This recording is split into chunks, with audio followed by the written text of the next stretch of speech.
Welcome back. You're watching Live Now from Fox. I'm your host, Carel Lajara.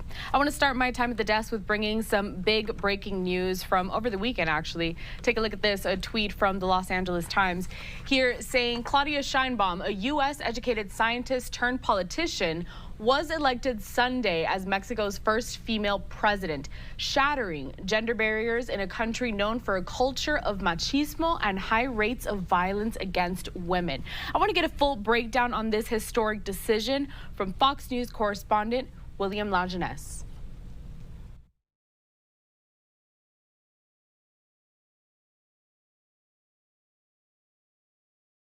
¡Viva México! For the first time in its 200-year history, Mexico elected a woman as president. A former mayor of Mexico City and climate scientist trained at UC Berkeley, Claudia Sheinbaum is the protege of the current president and vowed to continue his policies. We will govern for everyone, men and women, but we will first take care of the poor.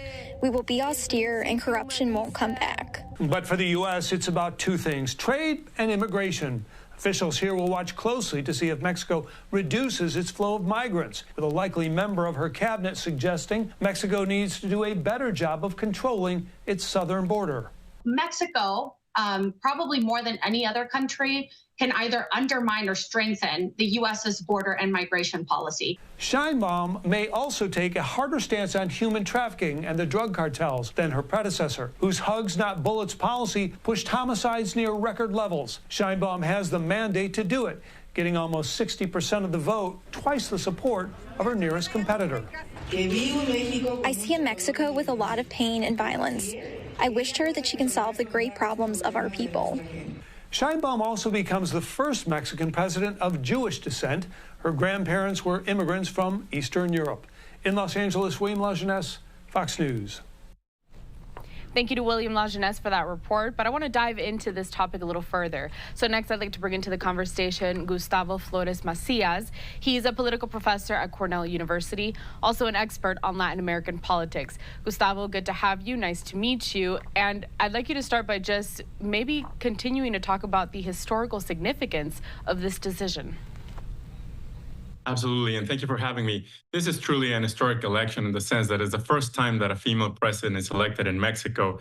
Mexico is a country with a fairly macho culture, so this came as a surprise to many. Certainly, once the two main candidates for the two main coalitions were decided, then it became clear that a woman was going to be elected president. But, it wasn't until 1953 that women gained the right to vote in Mexico. So this is a long time in the making and a very welcome development, certainly. I think what we'll see is that in her presidency, there will definitely be sort of this feminist aspect to her policies, even though we will also see a lot of continuity with the current administration's policies. It's really just unbelievable how you mentioned that it wasn't until 1953 that women were allowed to even vote in Mexico. So maybe let's get into more in detail on the shift that you've seen these past few years that made this a prime time to have a female as president in that country. Absolutely. There has been a lot of progress in Mexico in this sense. We've seen institutional changes, even a number of seats and candidates that have to be female that have to be put forth by the different parties. And this has certainly contributed to women gaining ground in terms of political positions across all levels, at the local level, in the legislature, in the cabinet. This administration that is coming to an end, the administration of President López Obrador, made a point to really have a good number of women in top positions in the cabinet. So about half of it were women. And we're likely to see something similar, if not even more, more female presence in the cabinet with President Sheinbaum coming up. Just showing here some of the footage from last night over in Mexico. You see there, she is celebrating this historic moment as she becomes that first female president-elect. So let's continue with this conversation by giving us a bit more background on who Claudia Sheinbaum even is and what was it about her that appealed so much to voters? Yes, absolutely. So the last position that she held, the last office, was the mayorship of Mexico City. And this is, by most accounts, the second most important political position in Mexico. Mexico City is a fairly large city. There are about 8 to 10 million people within strictly Mexico City, but the metropolitan area reaches about 20 million people. Now, as you can imagine, governing a city of 8 to 10 million people is really difficult. And there's a sense, clearly the results show that Mexicans thought she had done a good job in Mexico City. And she had been very close to the current president, to President López Obrador, a very, very loyal supporter, not only from this administration, but even back in the day when he himself was the mayor of Mexico City. She was part of his cabinet, and clearly someone who can give continuity to this project that about 60% of voters have supported on Sunday. We will see a lot of continuity in projects that have to do with social programs for the poor. Minimum wages have increased considerably over the last six years. There's an economic nationalism that we will expect to see as well in the coming years. And certainly managing the U.S.-Mexico relationship will be a major challenge for Claudia Sheinbaum as well. See, Gustavo, so that's a perfect way to kind of segue to this final point and question that I have for you, which is what are some of the challenges that Sheinbaum is going to have heading into her term? Of course, right now, one of the big things in the U.S. is the situation at the border. And then in Mexico specifically, you have a big drug cartel problem as well. So how does she plan to handle that? Has she addressed any of those concerns? How is she making sure that people are confident in how she's going to lead? The number one problem for Mexicans today is public safety. And this is certainly something that, has to be the priority for the next administration.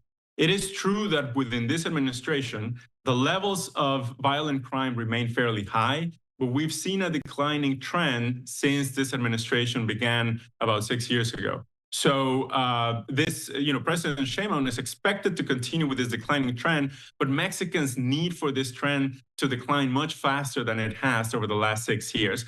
So that will be number one on the agenda. Claudia Sheinbaum's team had done a good job by most accounts in Mexico City when it comes to public safety.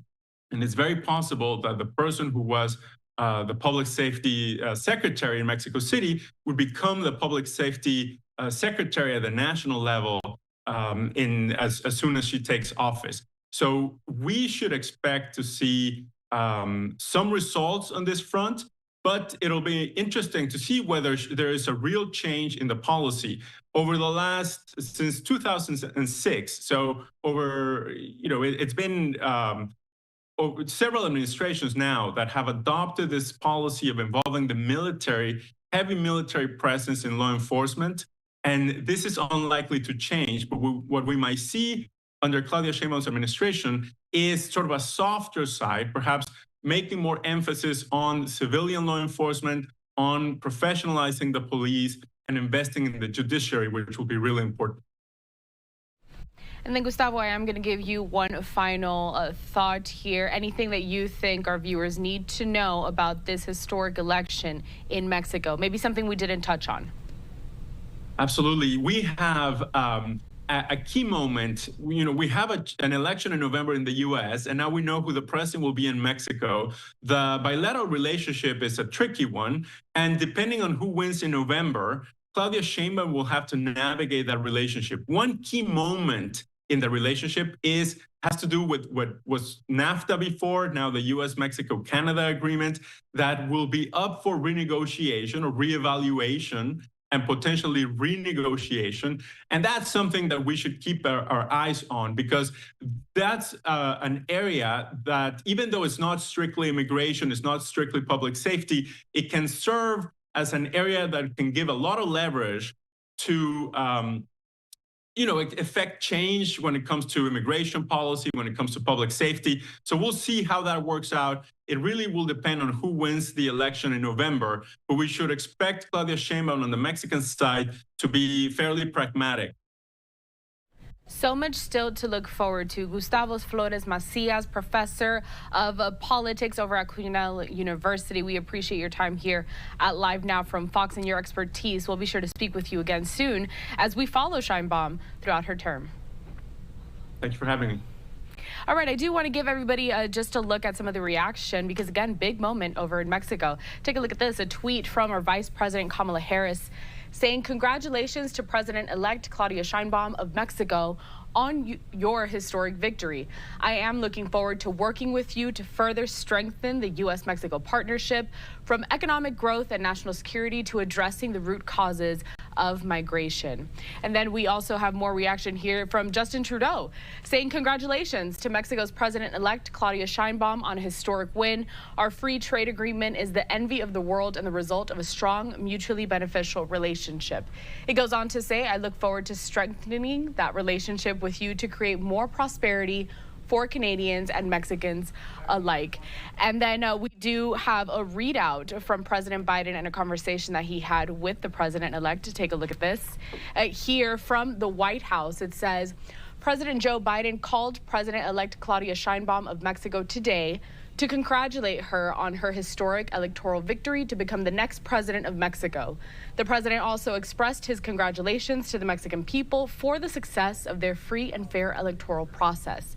The two leaders emphasized their commitment to continuing the strong and collaborative partnership that will advance democracy, security, and prosperity in both countries."